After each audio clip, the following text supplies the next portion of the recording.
G'day legends, Jai, that Aussie Metal Guy here with Crannk.com. So tonight, wherever you are in the world, great pleasure that I'm joined by Travis Everett from Melbourne, horror-driven, industrial, thrash, everything fucking outfit band, Witchgrinder. Since forming back in 2009, Witchgrinder have carved out a killer identity through groove, thrash, industrial textures, horror atmosphere, and a fierce live reputation. One I can test myself. I've caught these guys a few times and they're fucking absolutely amazing with the releases including The Demon Calling, Haunted, Nothing Stays Buried was an absolute ripper of an album to come out a couple of years ago as well.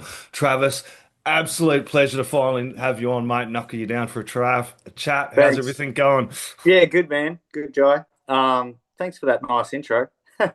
Mate, the king of the intro at the moment. Before we get into Witch Grinder and everything happening now, mate, I always kind of love going right back to the start when I can Yeah. and ask this question. What's an early musical memory that really sparked Travis's love of music?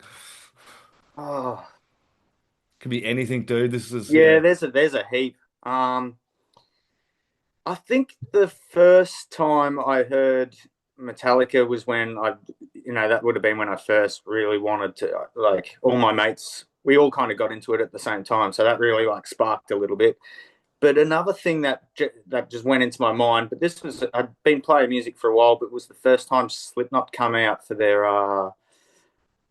the self-titled album. So the first time they were in Australia, and I watched it, and I just went, "Holy shit! Like, is every metal band meant to be like this?" Because they're running up and they're diving into the crowd and all that kind of stuff. So that sparked a little bit more. I was like, "Oh, okay, we can be a little bit more crazy on stage." Because the bands that I'd seen prior to them weren't it wasn't that energetic. Yeah. Like I didn't really get it. I thought every metal band was meant to do that, like jump out in the crowd and start bashing each other and having fun. So I guess that's one. I don't know that there are a lot of bands that done it, but at the time, for me, Slipknot was like one of those more heavier, aggressive bands that you could kind of see the keys, hear the samples, and all these Yeah, different things as well. I know we already had White Zombie and all that doing that, but for Slipknot, they were just this unique band at the time that started kind of messing around with those samples and those different yeah, sounds as well, I think. yeah. Did It's did something that else. occur to you?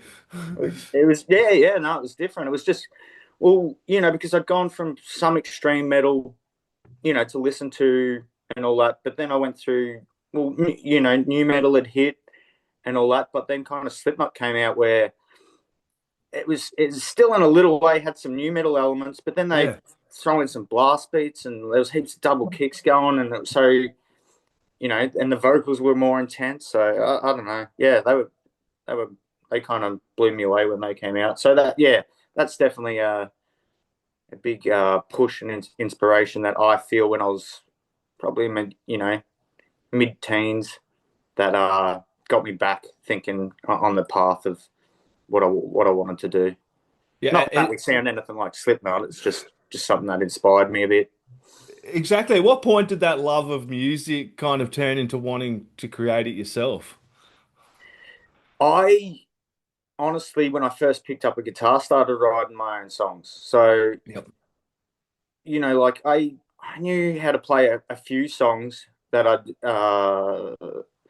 was kind of self taught most of it. But the only songs that I could learn, I just kind of work them out like by ear. But that inspired because I wasn't learning. I didn't, obviously when I grew up there was no internet and stuff like that. Yeah, you could buy guitar magazines with tab, but Yeah, I don't think I could even afford guitar magazines and stuff like that. I could find some or mates would give them to me, but that kind of just pushed me to write my own riffs, if that makes sense. Like I it started, so I does. started writing songs instantly when I picked up a guitar. And did you grow up in a country area around that time, dude? Because I grew Yeah, up in a country town as well. I know what it was like. It was yeah, People, you just mentioned no internet. It was even harder if you were like a metalhead and you were like trying to track down some Oh, form of albums and stuff. heavy Yeah, metal or albums or even other people that would look at give you the sideway when you're like, hey man, like, I'm a fucking metalhead or something. There was this just little group of us and we kind of pass around heavy metal, but that kind of make you even more fucking determined yeah. I to think so. I felt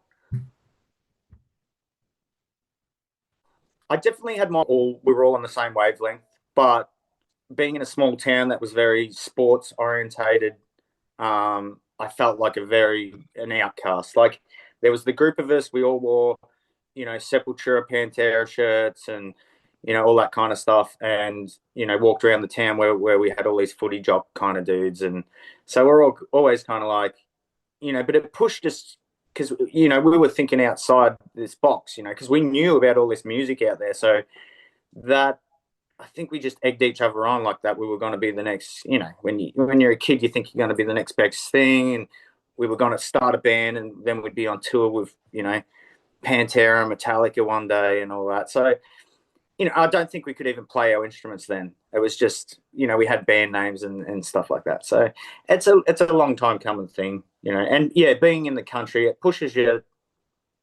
I think, and you're a little bit because you are isolated. The thoughts of what's out there seem a lot more reachable and yeah. bigger. Um, I don't think I was that delusional on things, but like I had a great imagination. Yeah, well, it's bloody worked out all right in the Witchgrinder. A couple albums in now, you guys have absolutely been killing it. For those of the people that are first now discovering Witchgrinder through the latest album or anything, how do you describe what Witchgrinder is and what it has always been at its core? Oh, look, which kind of? Ooh, that's a big one. Yeah, I know. That's why I do this. Yeah, yeah. I'm just because I'm wondering for style.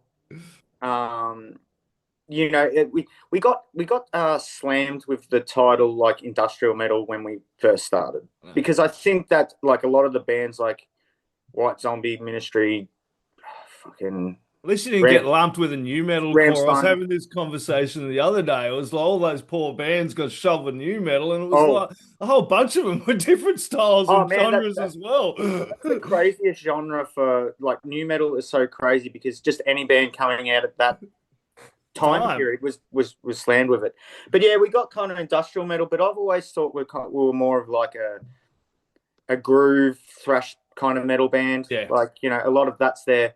With industrial metal elements. Like, we're just picking out samples and there'll be some synths and some drum machine parts, but for the most part it's pretty heavy. Like we're still keeping all the leads, in I think there's probably one or two songs without a lead in it, but I don't know why that came about. Maybe it just didn't need it at the time, but yeah, most of our songs have a shredding lead through it. Yeah. It's kind of part of that.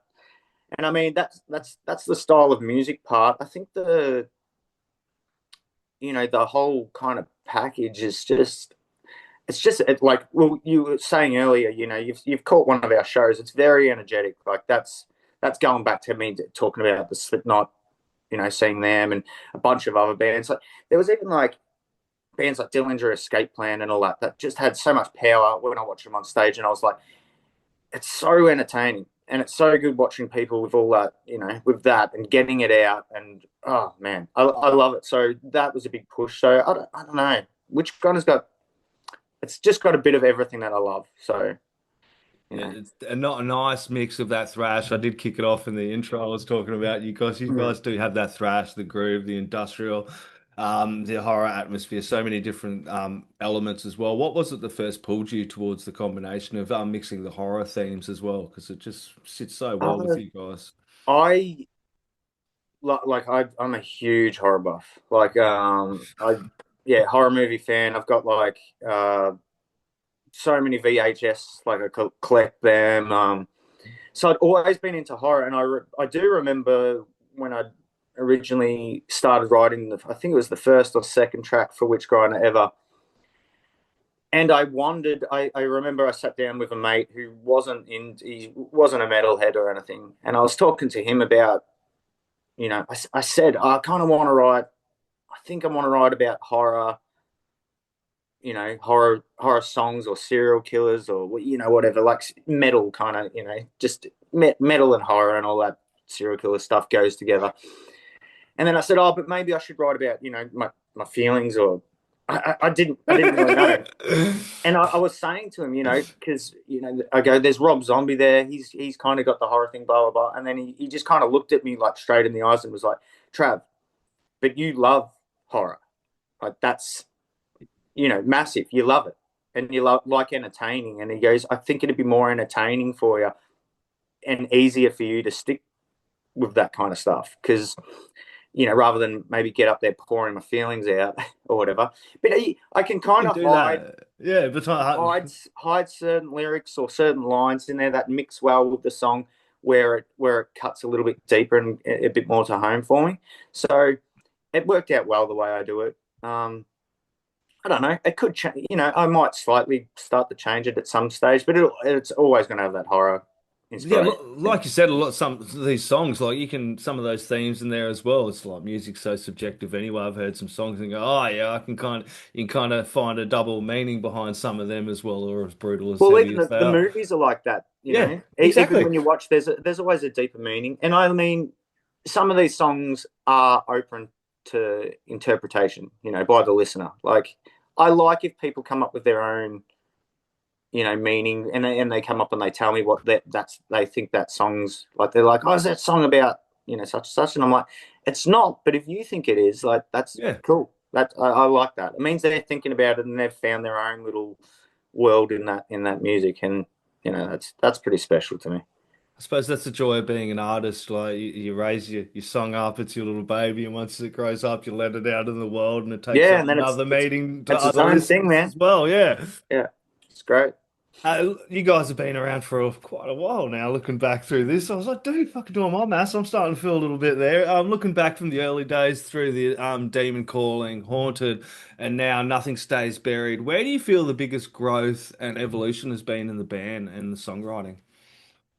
Um, do you mean what's time of Where, year where, or? where do you feel the biggest growth has happened in your songwriting and the band? Uh, I find between the Haunted album to Nothing Stays Buried, there was a big gap. So, Yeah, we had the Demon Calling out, but more of a thrash switch to when Haunted came out. yeah, But sitting around from Haunted to Nothing Stays Buried, the band was just like road dogs. Like we just toured. We yes, didn't we didn't really write. Um, I had a lot of musicians, like fill-in musicians, session guys that would come and go. So, and then like lots of things like we had the COVID and all that kind of stuff. And I think it was before COVID I started working on some new material, and COVID hit, and I had a friggin' accident and broke my femur skateboarding like an yeah. idiot. Um, and then I had some time just to reflect and listen to. I wouldn't say I was playing guitar overly, but I was listening to a lot of older stuff that I'd listened to, and then I kind of, could hear ideas that I hadn't really heard before, and thought, why aren't I doing something similar to that? Like that part I like in a song, and this part. So I think there was a lot of growth in the early 2020s. Yep, yep. Like that'd be just the writing for Nothing Stays Buried was a huge change for us. Yeah. Yeah, yeah, I know so too. Do you see a big difference now, kind of like how you structure the songs as well? Because there's quite a big gap in between, Haunted and Nothing Stays Buried. It's almost like, Yeah, it's definitely. I work around this a second guitar a yep, bit more. Like yep, yeah, the guitarist at the time, like who I was writing a lot of the stuff with, was really he was a bit more technical than me, so he understood a lot of crossover, from a riff into the next riff instead of just me where I used to like it chugging along. He'd explain to me, if we try it this way and then we reverse that part and then I'll do this other little harmonic part over it, and just little things I picked up on that I got taught from him, but also the music that I was listening to at the time. I was hearing that, and I was like, oh, okay. It's still because we like the simpleness in Witchgrinder as well, Yeah. where it just because we want the songs to drive, well, a lot of them just driving kind of, so you can headbang along to. And I didn't want to over technical, put too many technical parts in it that would take away that feeling. Yep. But now I've worked out a nice balance to blend little parts like that to kind of show off a little bit what we are capable of, but not defer away from the song.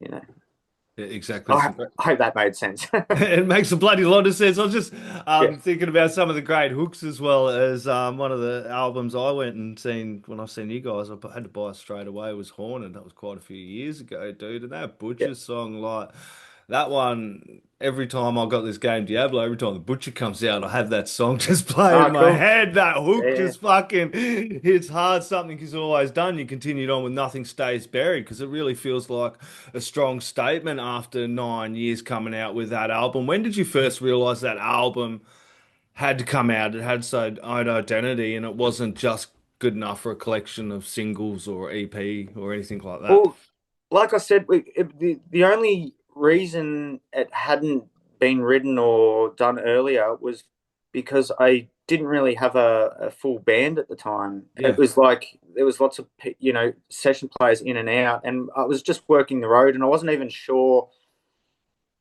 what I wanted to do with the band. Like, some stages I'd have breaks. A lot of my friends were moving on and doing other things, and I mean, I've got the music bug, so I'm always going to write. So I was still writing things and doing other things, but I wasn't sure where to take Witch Grinder, what was the next step. But as I said, early 2020s, yeah, it just all come back to me, and I could see it a lot more. I think maybe the accident had something to do with it a little bit as well, but it was for sure. I was like, this people need, if they want Witch Grinder, we're not just going to throw it, because between Haunted and Nothing Stays Buried, we did have single releases. Yeah. So we had They Walk Among Us and what was the other one, Demonic Death Machine. So we had written, just songs just to help us, just to put out something, get something out there. But then I was like, okay, our fans, whoever they are, there's some out there. There's a couple. We hoped. Well, I wasn't sure, and I was like, well, anyone who's waiting for anything from Witch Grinder deserve a full album. Like I was, because I did contemplate to do an EP, but I was like, look, man, I'll just put out an album, and it was a fairly short album for us because it was actually meant that way because we thought of it as a whole new set list of just banging tracks that we would play live from start to finish. Yep. So that's what we wanted. So that's why it's 8 tracks long that are just fully just, you know, this a ride. And that's what I was thinking. If people hadn't heard Witch Grinder before and they listened to that, that'd be like going to just get your ass kicked at a concert. So Damn shame the name is fitting. Nothing stays buried because this sure as fuck didn't stay buried. That's for sure. I was doing radio at the time and DJ, and I just go through that yeah, one, each one because it just was great for radio. Any one of yeah, those tracks off of that fucking album, perfect length as well. Like you're saying, oh, I could done it. Nah, dude, it was perfect as this. Back in the day, kids, it was about 8 tracks on an album because we'd go out and buy albums, and that was mhm. what we'd do. The title, definitely fitting for their songs like Dead by Dawn, Queen and Sin really help establish the feel of the album. What made those tracks right to put forward? I think they were a couple of the early singles, weren't they? Queen of Sin and Dead by Dawn off of the album. Yeah. The first release was Dead by Dawn, Yeah, okay. which was that was at the start. It was my favorite. I don't know why, but it was my favorite off from the album. Yeah. I liked heaps of parts in it. It changes now, of course. Yeah, Like, I but yeah, know. at the time, like it rips live. So I love playing it live. Um, but we went to do the film clip, and the guy who was filming it, I forget what happened, but we were on a strict timeline, and he either got sick or he mixed up his dates. I don't know what happened, so we had to do it ourselves. Yep. Um, And look, it was a fun film clip to make because we just went out into the bush and covered ourselves with blood and just Like, kind of ran around with a video camera. But the way I'd had it planned was to have a lot more high quality film clip than what actually came out. So then I rang up one of my mates, Cameron, who's really really great at all that, and I showed him the album, and I think we both decided on Queen of Sin. I thought because it was a bit more rockier and it might get out to a bit more people than just what we normally do. And we both come up with that concept for that, which and it looked friggin' amazing. I yeah. love the film clip out of that, but I don't necessarily like playing that song live. We don't really play it live, even though everyone kind of knows that one. I don't know. I like the faster or heavier stuff. Yeah, yeah, it was different for you guys too. I thought I dug the fuck out of it, man, just for that reason as well. I thought it was a cracking track, man. I'm sure it'd be a pain in the ass sometimes to work out where to put the fucking thing if you're playing it Yeah, I live, mean though. it's yeah. I like I was saying, I don't mind it like to play live, but it's just to me it feels sometimes it doesn't fit in the set because it is Yeah. a slow rocky one. Here we are smashing out stuff, or even when we've got the slow sludgier ones, they're still heavier. This it was kind of like Uh, our a witch grinder rock song, which every rose has a thorn. yeah, yeah, that's as close as that. Well, Queen of Sin's as close as we come to a ballad. I know, yeah. We're not we're not going any softer than that. I don't. Well, I don't think so, but who knows? We could do anything. Witchgrinder unplugged, maybe. Witchgrinder has built a strong reputation as a live act over the years. We've mentioned a couple of times, and I'm doing that purposefully because you have some great live shows coming up. What do you think the side of this band has taught you as well? I'm sure you touched on a couple of points, and because you guys have shared stages with some amazing acts like Ministry, Power Man, Seven Dust Drown, so many great fucking bands heading over to Australia. Lord of the Lost more recently, I fucking Mm. absolutely amazing. Tell us all about what you think the band has, all these performances and the live side of the band has taught you over the years. Um, look, I just feel friggin' amazing and like so grateful for getting to the chance to play with these bands because a lot of them, I was listening to when I was growing up as a kid. So to meet these bands and get to talk to them, or even when you don't get to talk to them, to see how they work as a team backstage, how professional some are. Come I on. wouldn't say all of them are, but they were like a lot different. Because we were just they and a lot of the times they're coming from overseas, just off a tour or just about to start a bigger tour. So they're kind of tired and they're not drinking as much. Where we have had a break, for a month, and so we were getting on the road, and well, I especially wasn't drinking a lot, like and kind of having it as a party. Yep. But the more I watched those bands, the bigger bands and international bands, and watched how they work, I realized like it's not a huge thing, Yeah. like the drinking and the party side. It's more learning from each other. So yeah, when you say what did I learn, I just learned I learned how to be kind of a grown up band, if that makes sense. Like I just learned to be I just pick up little things, and I do all the time. Like even with like as you just said, we just played with Lord of the Lost. They were such nice dudes, and just sitting back and chatting with them, Yeah. you just learn. You go, oh yeah, that's how we should be doing it because we're going the wrong way about that if we want to move further. So yeah, look, you pick up so many things. Yeah. Um, it's great. It's a really good feeling. Yeah, I noticed the same with a lot of these bands too.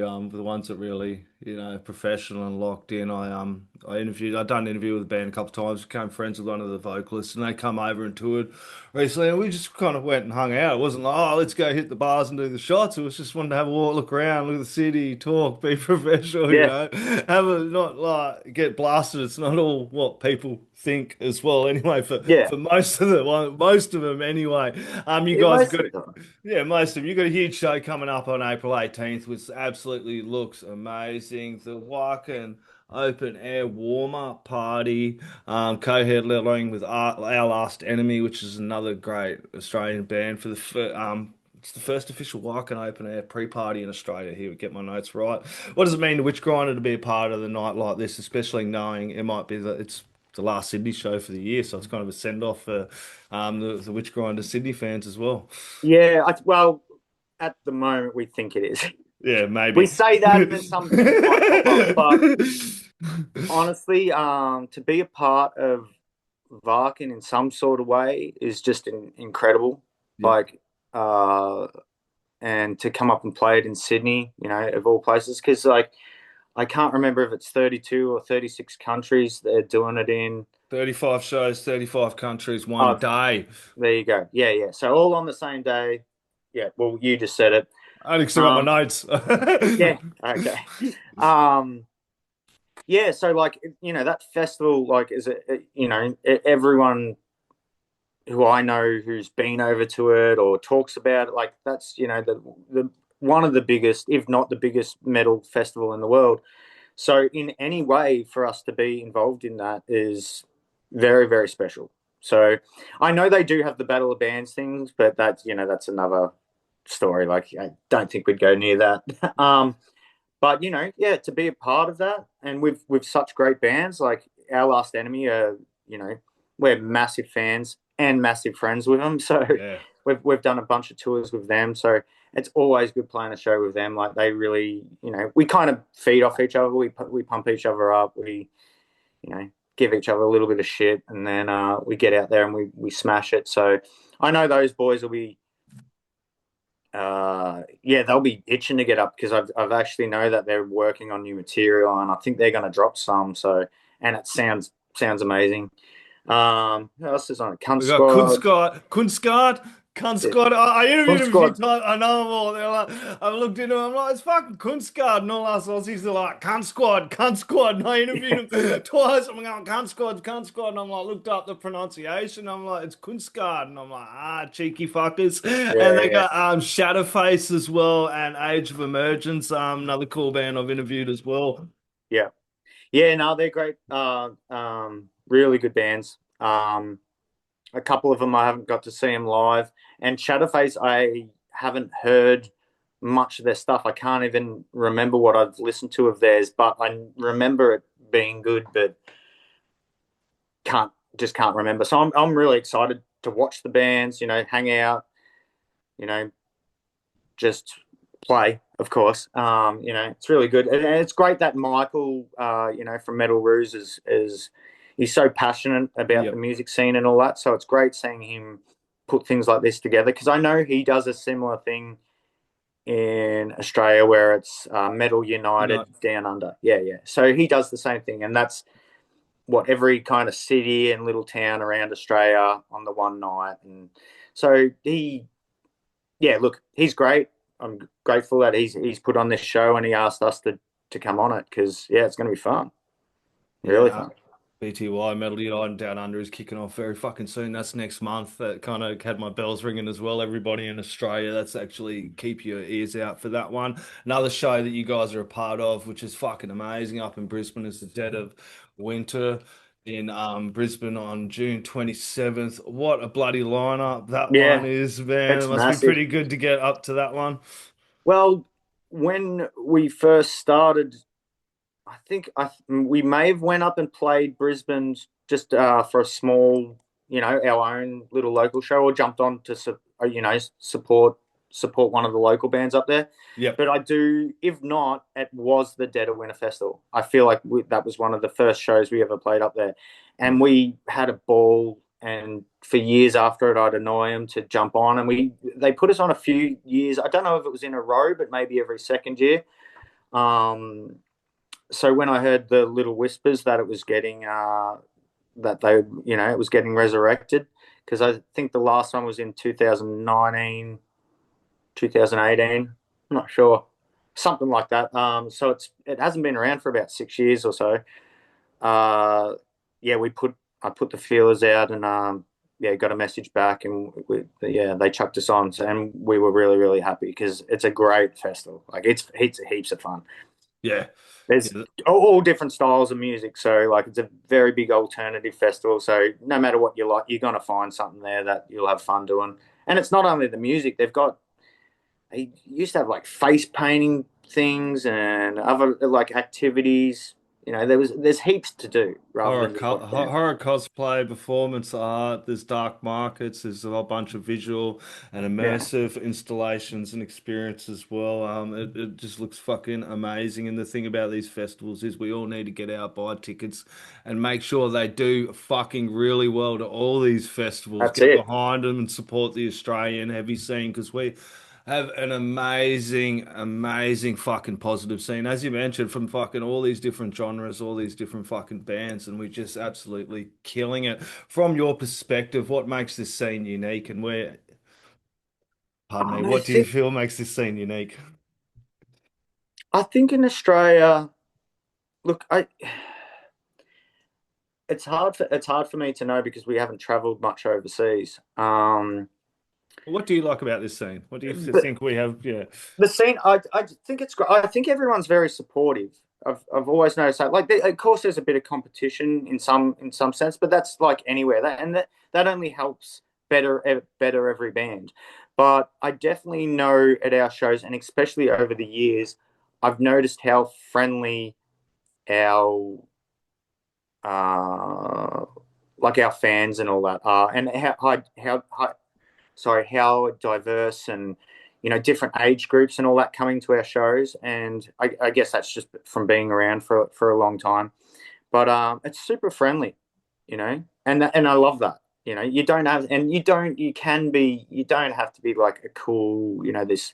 It's not a trend yeah, it's not a fashion trend to be a Witchgrinder fan and hang around our scene and the bands that we play with and that. It's just it's metal music and it's fun and kind of everyone's welcome, and that's what I think's the best thing about it. I know that's pretty cliche because a lot of people will say that, but it's true.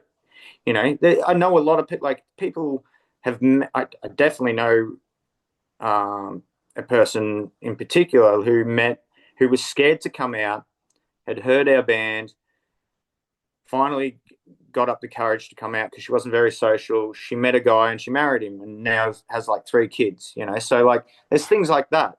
Where that stuff's cool.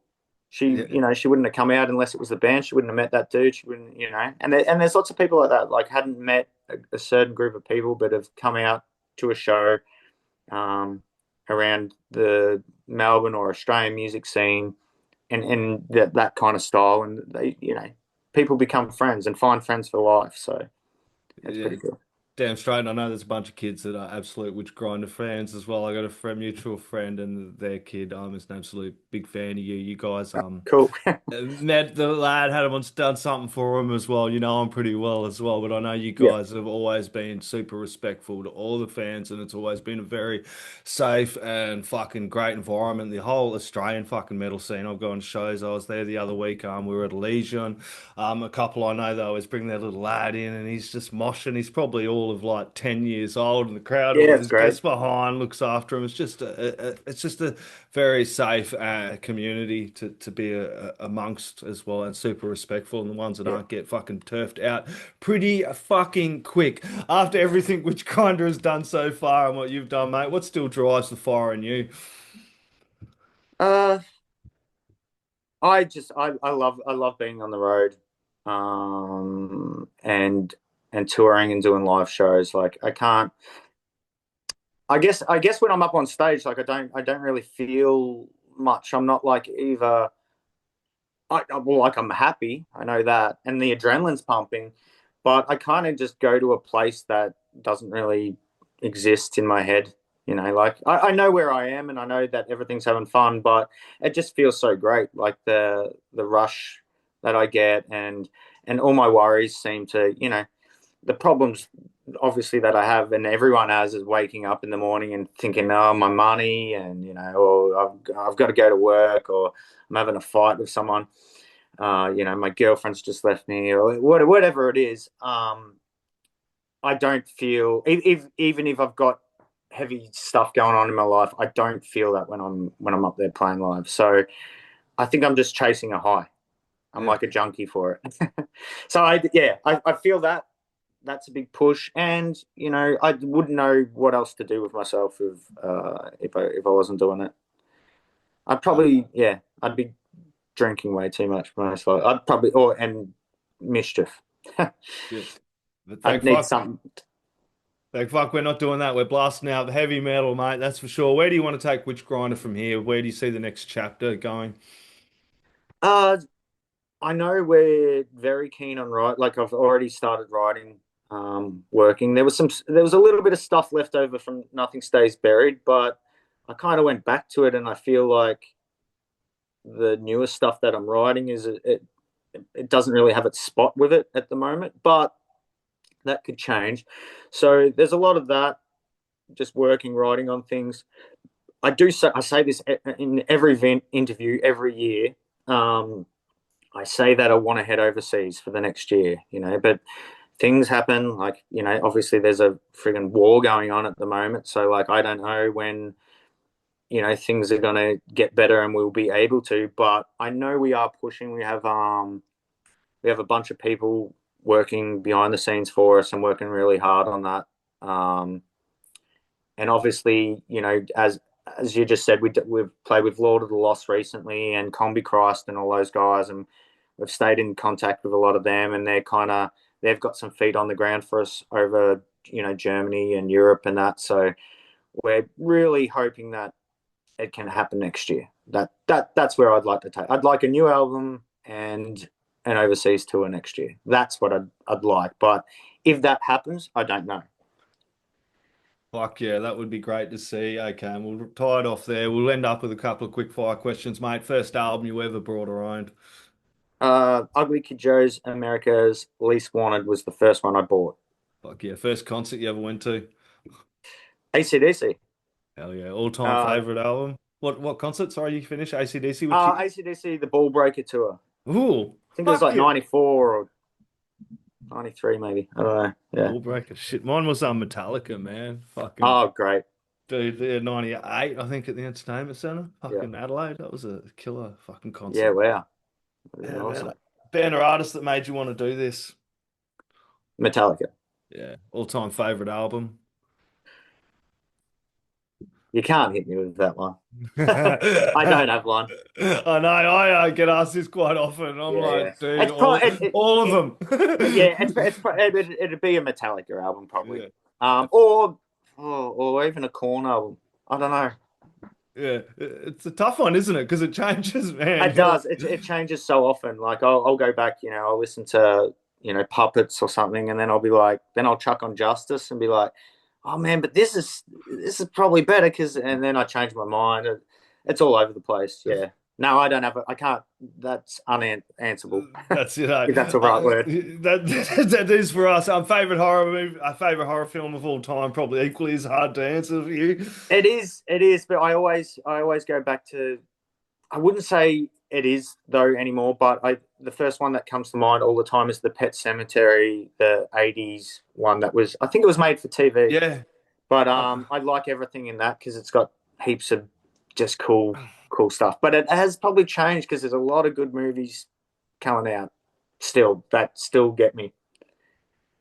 I have top 10 lists every year, so yeah, damn yeah. straight. Travis, mate, thank you so much for taking the Thank time to have you. a chat about Witchgrinder. It's been good diving back into everything, talking about the evolution of Witchgrinder right up till Nothing Stays Buried. Everybody, you all got to go out, grab some Witchgrinder. You're going to want to crank it really fucking loud. The neighbors are going to want to hear this too. Trav, last words, shout outs, thank yous are all on you, my friend. Yeah, no, thank you very much. And I really hope I'm really looking forward to this Sydney gig, so can't wait.